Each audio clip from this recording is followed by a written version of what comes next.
She called the cops and screamed, "Arrest him!"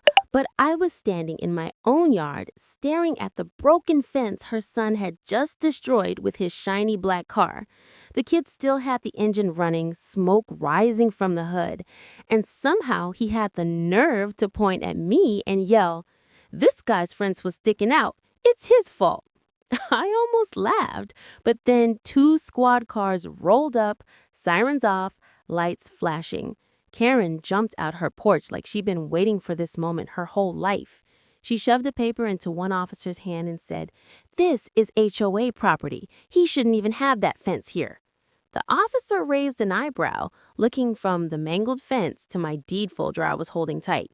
Karen thought she could bluff her way through. She didn't know what I kept inside that folder and why I wasn't afraid of her threats. The officer started asking questions, but Karen cut him off like she owned the place.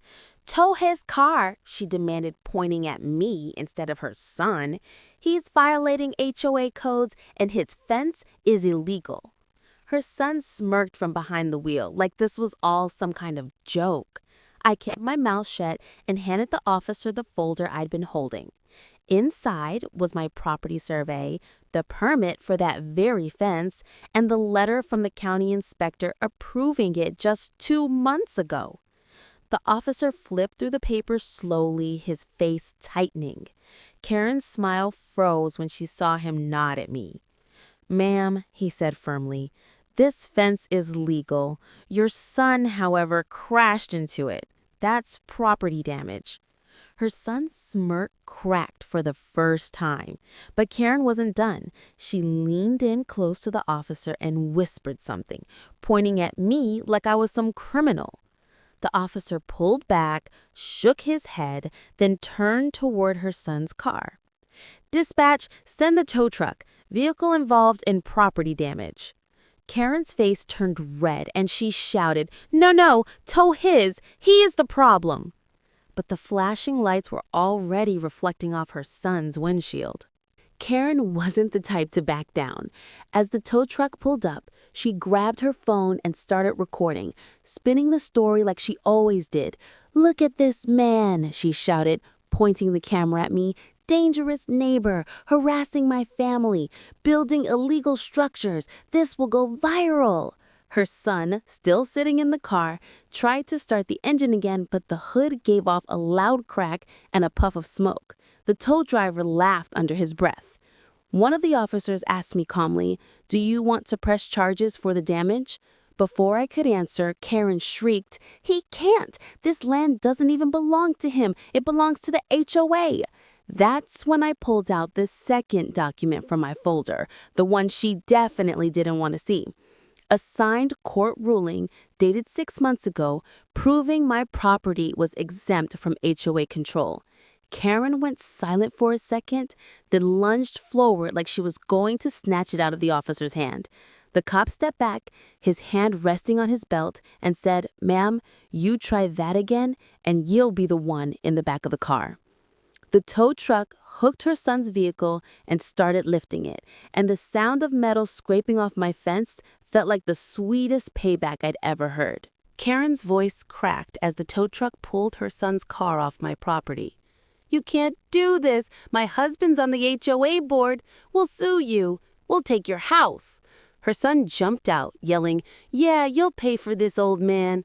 He shoved me in the chest, but before I could even react, the officer had him pinned against the hood. "Assault," the cop muttered, clicking the cuffs. Karen screamed like someone was murdering her child, pacing in circles, phone still recording. "Delete those cuffs! He's just a boy!" she shouted, even though he looked every bit of 22. The officer didn't even look up. Karen turned her camera back on me. "You'll regret this," she hissed. "The HOA has ways of making people disappear." I leaned in just enough for her phone to catch my words. "Funny thing," I said quietly, "the HOA doesn't control me, but I do control what happens next." Her face twitched, but I wasn't bluffing. She had no idea who she just picked a fight with, and the secret I'd been holding back was about to turn her little empire upside down. Karen's son was shoved into the back of the squad car. still mouthing curses through the window, when Karen snapped. She stormed up to the other officer and hissed, "You don't understand who you're dealing with. My husband funds your department. You'll lose your job if you don't let my boy go." The cop didn't even flinch, but I saw his jaw tighten. That was my moment. I pulled out my wallet, not for cash, not for a bribe, but for the ID I hadn't shown anyone in years. I held it up, let the gold badge glint under the flashing lights. "Ma'am," I said slowly, "I trained half the officers in this county. You really think I don't know the law?"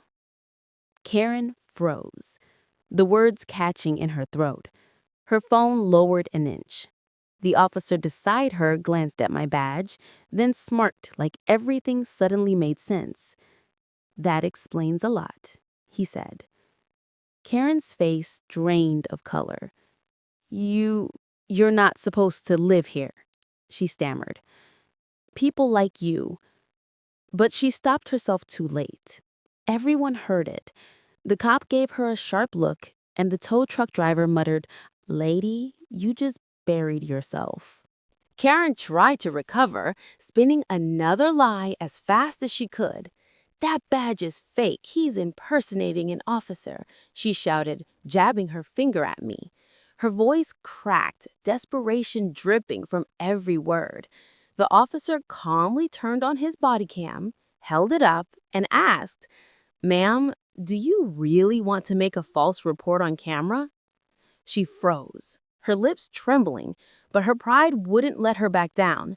"Yes, arrest him," she barked, but her eyes betrayed the panic. I didn't even answer. Instead, I stepped back and pointed to the corner of my porch where a small red light blinked steadily.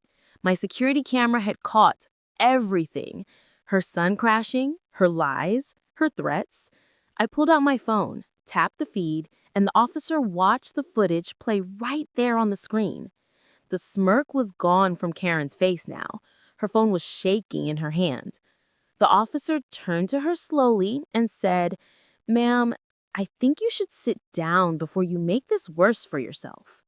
The crowd of neighbors who had gathered on the sidewalk started whispering, their eyes darting between me, the badge, and Karen's meltdown.